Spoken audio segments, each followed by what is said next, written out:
ए B education YouTube channel में एक बार पुनः आप सभी का स्वागत है। आज हम कक्षा 10वीं का जो अध्याय संख्या है 16, अध्याय संख्या 16 भारतीय अर्थव्यवस्था के समक्ष चुनौतियां के बारे में अध्ययन करेंगे। यानी कि जो भारत की अर्थव्यवस्था है उसके में क्या क्या चुनौतियां हैं उनके बारे में अध्ययन किया जाएगा। तो सबसे पहले जो भारत के अर्थव्यवस्था है उसके अंदर जो चुनौती है वो है एक तो बेरोजगारी,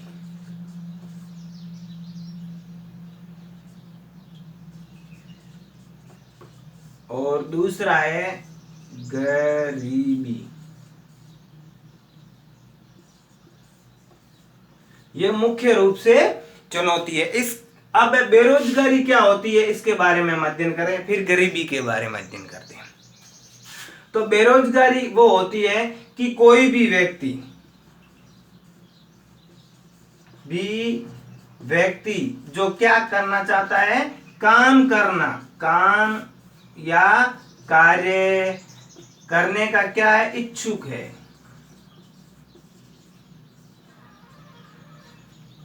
लेकिन उसको क्या होता है, उसकी कोई भी व्यक्ति काम या कार्य करने का इच्छुक है लेकिन उसको उसकी योग्यता के अनुसार कार्य या काम नहीं मिलता है, तो ऐसे व्यक्ति को क्या कहा जाता है, बेरोजगार। और ऐसी स्थिति को बेरोजगारी कहा जाता है। लेकिन योग्यता के अनुसार या अन्य तरीके से भी उसे क्या है, काम नहीं मिलता है, काम या कार्य नहीं मिलता है, उसे बेरोजगार कहते हैं। बेरोजगार का मतलब होता है रोजगार से रहित। इसको ऐसे भी लिखा जा सकता है कि जो रोजगार से रहित, यानी कि जिनके पास में क्या है, रोजगार नहीं है, अपनी आजीविकाओं को चलाने के साधन नहीं है, तो उसको बेरोजगार कहा जाता है। अब उसके बाद में आता है गरीब। अब गरीब की भी दो तरीके से परिभाषित किया गया है कि गरीब किसे कहते हैं। एक तो होता है सापेक्ष और एक होता है निरपेक्ष।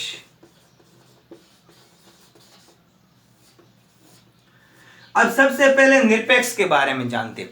निरपेक्ष गरीब उसको कहते हैं कि जो अपनी मूलभूत आवश्यकता है, जैसे रोटी, कपड़ा, मकान और शिक्षा आदि जो मूलभूत आवश्यकता है उनको पूरा नहीं कर पाता है, उसको क्या कहा जाता है, निरपेक्ष गरीब कहा जाता है। यानी कि जो अपनी मूल आवश्यकता है, रोटी, कपड़ा, मकान आदि को पूरा नहीं करने वाले को क्या कहा जाता है, निरपेक्ष गरीब कहा जाता है। और भारत जैसे देशों के लिए ये निरपेक्ष गरीबी को ही मापा जाता है। ध्यान रखना, ये निरपेक्ष गरीबी है वो विकसित राष्ट्रों के लिए नहीं है, विकसित राष्ट्रों के लिए सापेक्ष गरीबी है, जबकि जो विकासशील या अविकसित राष्ट्र है उनके लिए निरपेक्ष गरीबी को मापा जाता है। भारत में भी निरपेक्ष गरीबी है। अब सापेक्ष गरीबी क्या होती है कि जिसके अंदर तुलना की जाती है। तुलना किस प्रकार से की जाती है कि उस व्यक्ति के पास में इतना धन है और उसके पास में इतना धन है, तो उसके मुकाबले वो क्या है, गरीब है, तो उसको कहा जाता है सापेक्ष गरीबी। और ये गरीबी हमेशा कहां और किन देशों में मापी जाती है, जो विकसित राष्ट्र है उसके लिए। यानी कि इसको किससे मापा जाता है, धन और दौलत से मापा जाता है। जबकि निरपेक्ष को किससे माना जाता है, मूलभूत आवश्यकता। तो मूलभूत आवश्यकता क्या होती है, एक व्यक्ति की रोटी, कपड़ा, मकान और आवास और शिक्षा, ये जो मूलभूत आवश्यकता होती है जिनके पास में उन तक पहुंच नहीं होती है, तो उसको निरपेक्ष गरीबी से मापा जाता है। और जो अन्य व्यक्तियों के साथ में तुलना करते हैं उसको क्या कहा जाता है, सापेक्ष गरीबी कहा जाता है। तो बेरोजगारी समझ में आ गया और गरीबी समझ में आ गया। हम उसके बाद में पढ़ेंगे बेरोजगारी के प्रकार। उससे पहले एक तीसरी जो भारत के सामने मुख्य है वो चुनौती है, अर्थव्यवस्था के सामने है, वो है मुद्रास्फीति। मुद्रास्फीति इसका दूसरा नाम है क्या है, वो मूल्य वृद्धि भी कहा जा सकता है। इसको क्या कहा जा सकता है, मूल्य वृद्धि भी कहा जाता है। उसको क्या कहा जाता है, मुद्रास्फीति को मूल्य वृद्धि भी कहा जाता है। क्या कहा जाता है, मूल्य वृद्धि कहा जाता है। अब मुद्रास्फीति या मूल्य वृद्धि क्या होती है, उससे पहले हम एक शब्द करते हैं कीमत। कीमत का मतलब होता है कि कोई भी वस्तु या सेवा के बदले में, जो कोई भी हम वस्तु खरीदते हैं या कोई भी सेवा खरीदते हैं, उसके बदले में जो हमें विनिमय के लिए दिया जाता है। विनिमय का मतलब होता है खरीदने और बेचने का माध्यम। तो किसी भी वस्तु और सेवाओं का जो विनिमय किया जाता है, उसके बदले में जो मूल्य दिया जाता है या जो पैसे दिए जाते हैं या जो धन दिया जाता है, उनको क्या कहा जाता है, कीमत कहा जाता है। ध्यान रखना, कीमत किसे कहते हैं कि कोई भी वस्तु या सेवा जिसका अंतिम मूल्य होता है, उसके बदले में जो विनिमय की दृष्टि से मूल्य, पैसे या धन दिया जाता है, उसको कीमत कहा जाता है। अब यहां पर क्या होता है कि मुद्रास्फीति या मूल्य वृद्धि का मतलब होता है कीमत में वृद्धि हो जाना। क्या हो जाना, कीमत में वृद्धि हो जाना। क्या हो जाना होता है, कीमत में वृद्धि हो जाना। कीमत का मतलब हमने पहले इसलिए समझा है कि जो वस्तु और सेवा होता है, उसके बदले में जो विनिमय के लिए दिया जाता है, उसको कीमत कहा जाता है। और कीमत के अंदर वृद्धि होना मुद्रास्फीति कहलाता। अब ध्यान ये रखना है कि किसी एक वस्तु में नहीं, बल्कि वस्तुओं के समूह में जो कीमत और मूल्य में वृद्धि होती है, उसी को ही मुद्रास्फीति कहा जाता है। मुद्रास्फीति को दूसरा हम कहते हैं मुद्रा का अवमूल्यन होना, यानी कि मुद्रा का मूल्य गिर जाना। मूल्य वो क्या हो जाता है, गिर जाता है। जो हमारी मुद्रा होती है, जो मूल रूप से उनका जो मूल्य होता है, वो क्या हो जाता है, गिर जाता है। तो ऐसी स्थिति को क्या कहा जाता है, मुद्रास्फीति या मूल्य वृद्धि कहा जाता है। अब ये जो मुद्रास्फीति और मूल्य वृद्धि, ये क्या होता है कि कोई भी जैसे वस्तु होती है, वस्तु के उत्पादन या सेवा का अंतिम मूल्य होता है। अंतिम मूल्य पर ही उसको मापा जाता है। और ये किसी एक वस्तु में नहीं बढ़ती है, बल्कि बहुत सारी वस्तुओं में जो बढ़ जाती है, तो उसको क्या कहा जाता है, मुद्रास्फीति या मुद्रा में मूल्य कहा जाता है। आर्थिक शब्दावली के अंदर मूल्य में वृद्धि करना ही मुद्रास्फीति कहलाता है।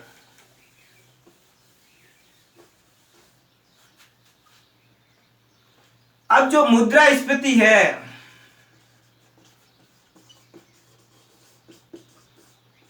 का मापन, यानी कि मुद्रास्फीति को किसके आधार पर मापा जा सकता है।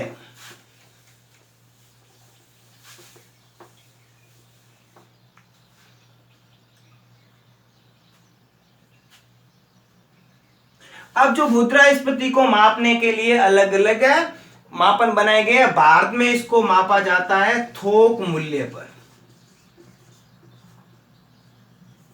थोक मूल्य पर भारत में मापा जाता है। इसके अलावा इसको उपभोक्ता सूचकांक,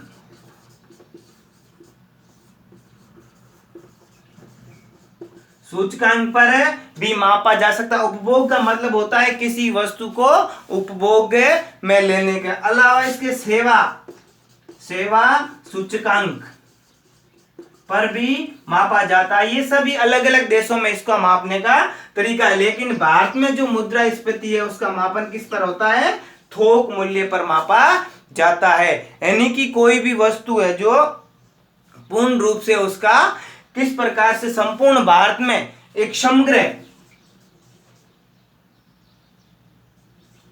समग्र मांग के आधार पर, समग्र मांग वो होती है कि जो एक देश के अंदर आंतरिक रूप से उस किसी भी वस्तु की अंतिम मांग होती है, उसको समग्र मांग कहा जाता है। और उसी के आधार पर, थोक मूल्य के आधार पर भारत में मुद्रास्फीति को मापा जाता है।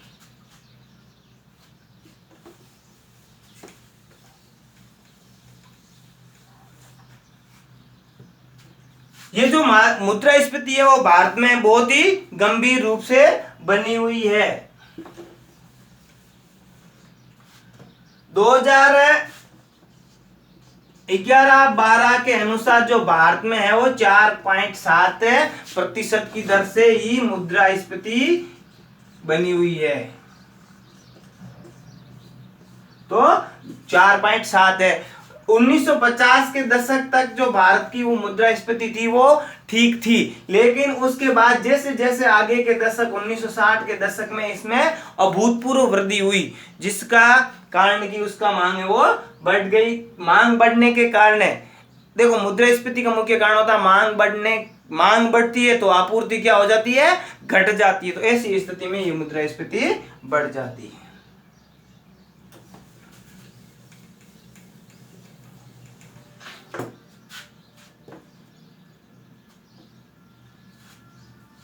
अब मुद्रा मूल्य का मतलब क्या होता है?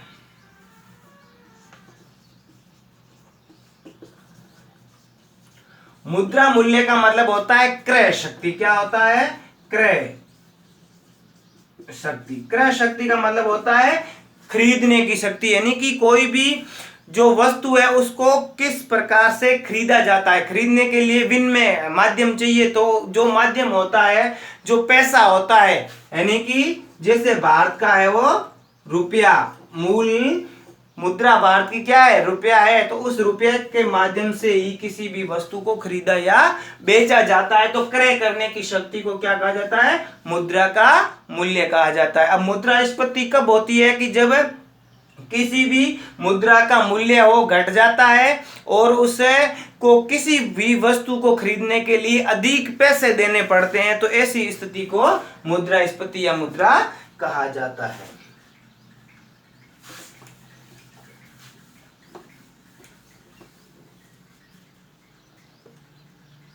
अब जो मुद्रास्फीति होती है उससे सबसे ज्यादा हानि किसे होती है? जो मुद्रा स्फीति है उसमें सबसे ज्यादा हानि होती है मजदूर को और वेतनभोगी को।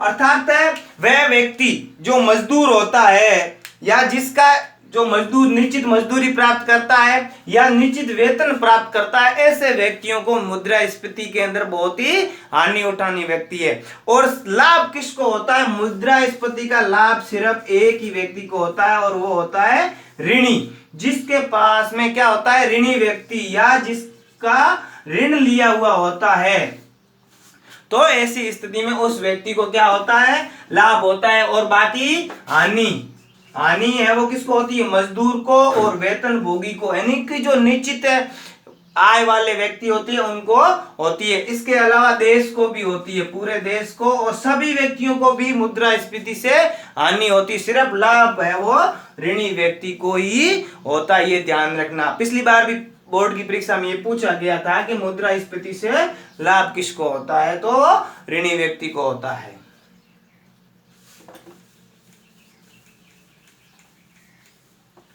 अब इससे आगे है मुद्रा की प्रेरित और लागत मांग। प्रेरित मांग,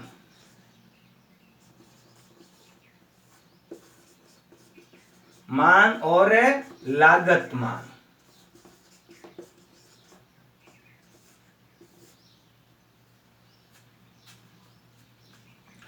अब इसके लिए एक होता है समग्र मांग।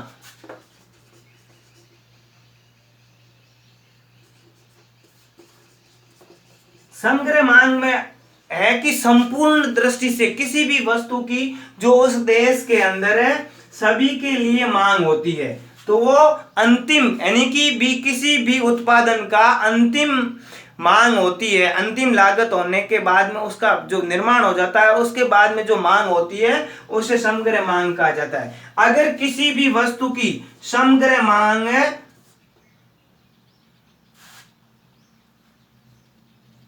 मांग बढ़ती है तो क्या होता है, आपूर्ति, इसका उल्टा संबंध है, आपूर्ति क्या हो जाती है, आपूर्ति है वो घट जाती है।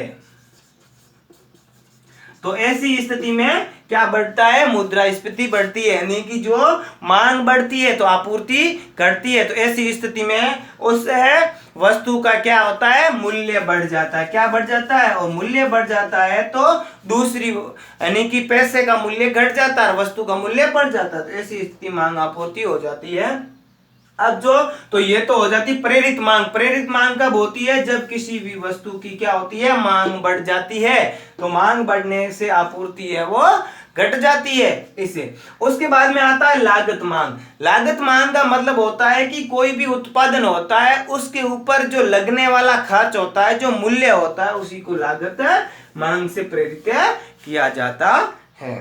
अब अगले वीडियो में हम पढ़ेंगे कि मुद्रास्फीति को किस प्रकार से रोका जा सकता है, किस प्रकार से इसकी हानि क्या है, लाभ क्या है आदि के बारे में।